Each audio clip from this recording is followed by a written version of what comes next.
good research coming out for developing those kinds of new crops. So for E&I crops as well as for new low methane varieties. Now the question is, how do we scale? We came up with two amazing deals which really lay the foundation for the BNI. The Novo Nordisk Foundation and FAR committed to $2 million for research and development on BNI winter wheat. And for low methane rice, we had on the one hand the World Bank extending their Rice Academy program for capacity building from 2 years to 5 years. And on the other hand, the Global Methane Hub aiming at collecting $100 million for research and development in low methane rice. Scaling low methane rice, they have secured already $30 million. Now that for the COP, the message would be to crowd in additional funding to scale up these new innovations. We also came up with first steps, for example, for breeding that would be developing of better and more precise markers. There were already ideas that we exchanged for our company. So what do you think? Well, very good. Very good to hear about the new biotechnology and what new crop varieties can bring. I understand that most of the gene edited, the GM and other biotechnological derived varieties, they provide benefits for the farmer, for the producer. But we are talking about a general benefit for the host types. We're talking about low methane emissions. How we can conciliate that with the business model from farmers? Are they going to adopt it?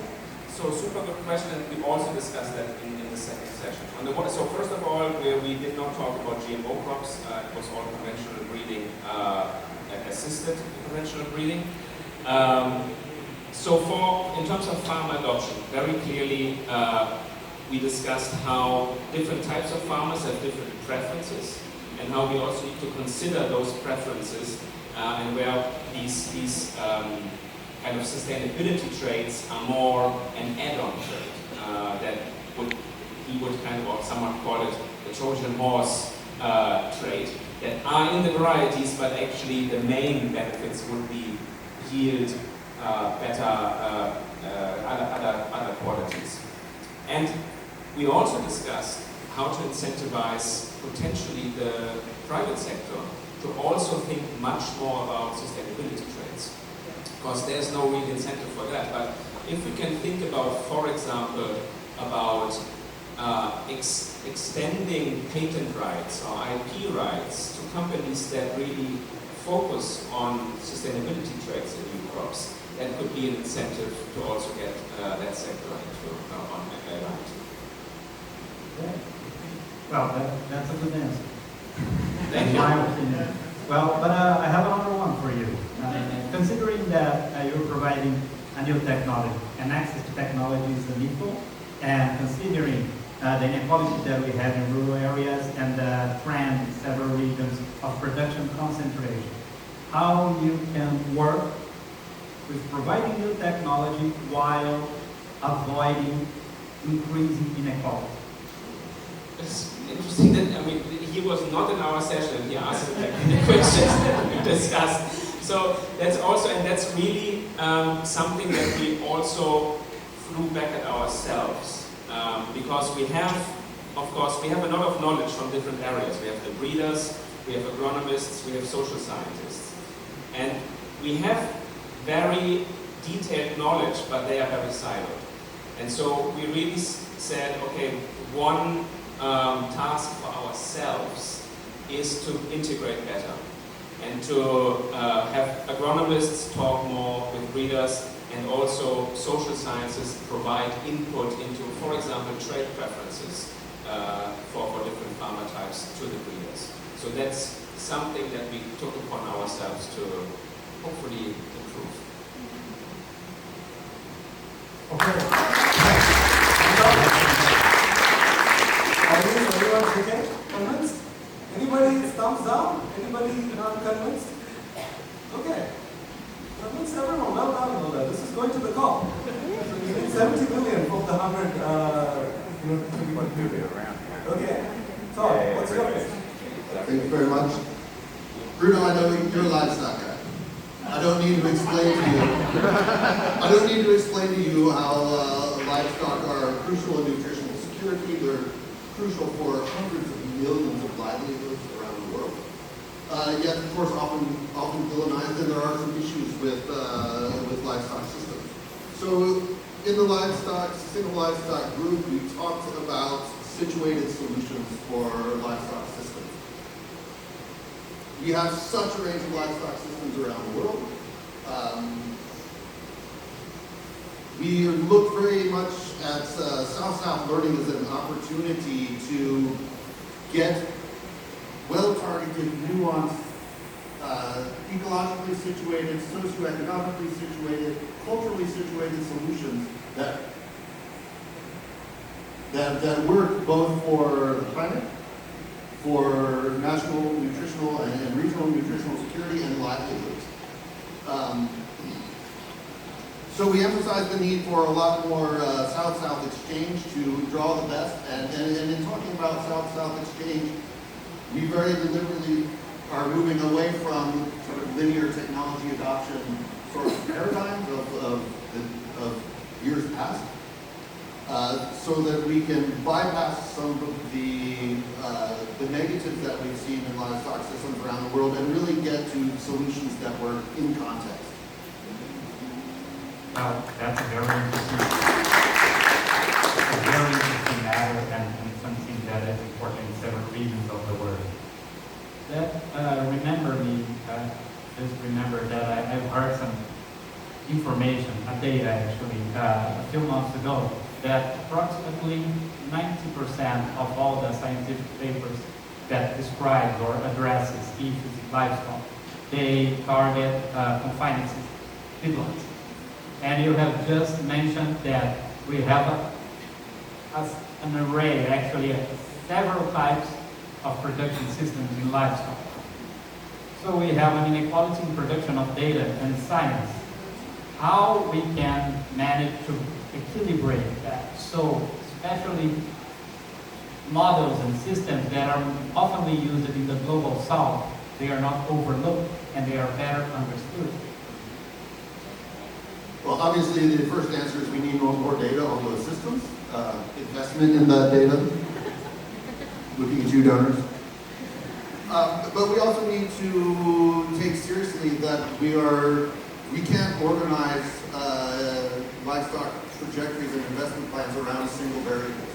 We have multiple variables, and emissions is an important one, but it's not the only one. So these kind of simple productivity kind of measurements can't be the only guideposts that we use. So the inclusion in livelihoods and the support of local and regional food systems.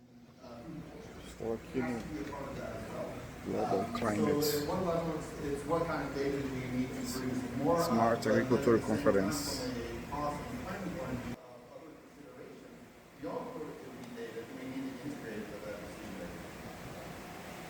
Well, that's a good answer.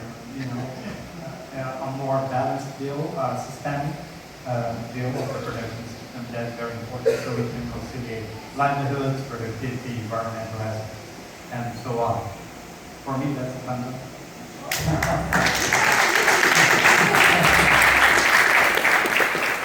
Anyone for whom it's the thumbs down? Anyone? Okay, everyone agrees. This is a very agreeable group of scientists. You know? Very nice. Doesn't look like we were discussing about livestock, right? Usually for the COP, right? Yeah. So I was helped a little bit here because our conversation was around planetary boundaries and the correlation with climate smart agriculture. So one of the key topics of our discussion is exactly the fact that it's not a single variable discussion, right? So it's not just productivity and it's not just climate, right? We know we have different planetary boundaries that we need to be looking at that both agriculture in general, but land use change influences and it is influenced by, right? So in our session we had 5 studies that were presented that could combine at least 2 aspects of planetary boundaries, so climate and biodiversity, or frameworks for multiple measurements that shows that even the scale of it can change a little bit, but that it is possible to plan for and implement projects that foster multiple gains or win-wins, even though our panel also discussed possible trade-offs, which is also part of the discussion of having multiple systems, right, being considered. But we believe, even though, as you were saying before as well, there is science missing, especially representation from the global south, but that we have enough science to begin better planning our investments in projects so that we can get the best results. As you have an initiative that is going to be launched for the recovery of degraded areas, you have a really nice mapping of possible systems that can be implemented, for example, integrated livestock pasture and others. This is something that is very possible, and you can take it to COP. Thank you.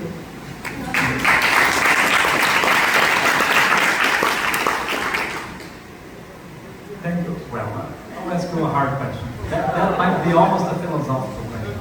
But when we are talking about planet boundaries, it's a very important message that we bring, that the planet is not infinite. The resources are not infinite. Right?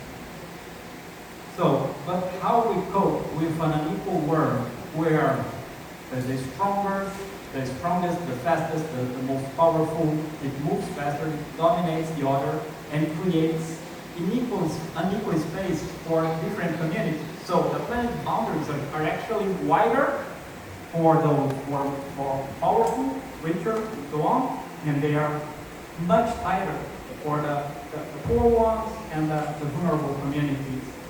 How we can bring that message of planet boundaries without leveling everybody as they were equal. In the reality, they are in unequal space.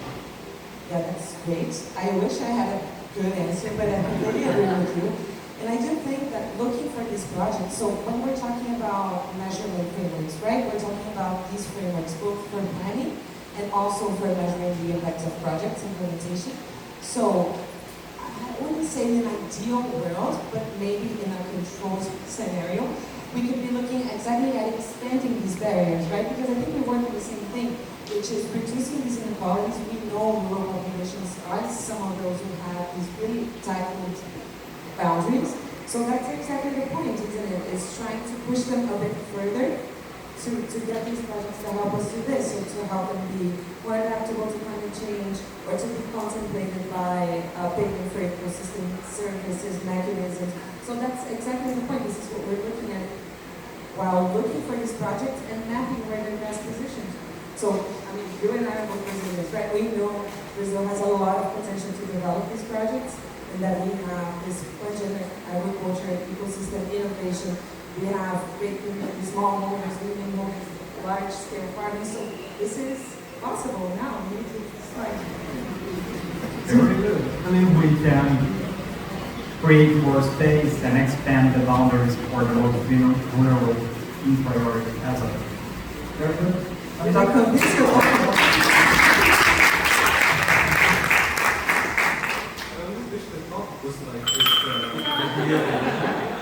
I have to bring some consensus because I'm going to LA on Sunday, so there we can have more consensus. Yeah. Everyone good? Oh, Rachel, you disagree. We would like to hear your perspective.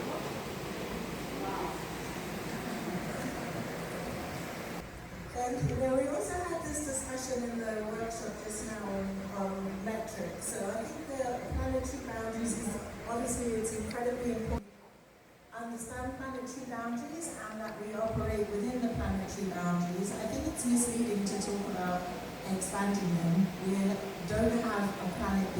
We have to survive within planetary boundaries.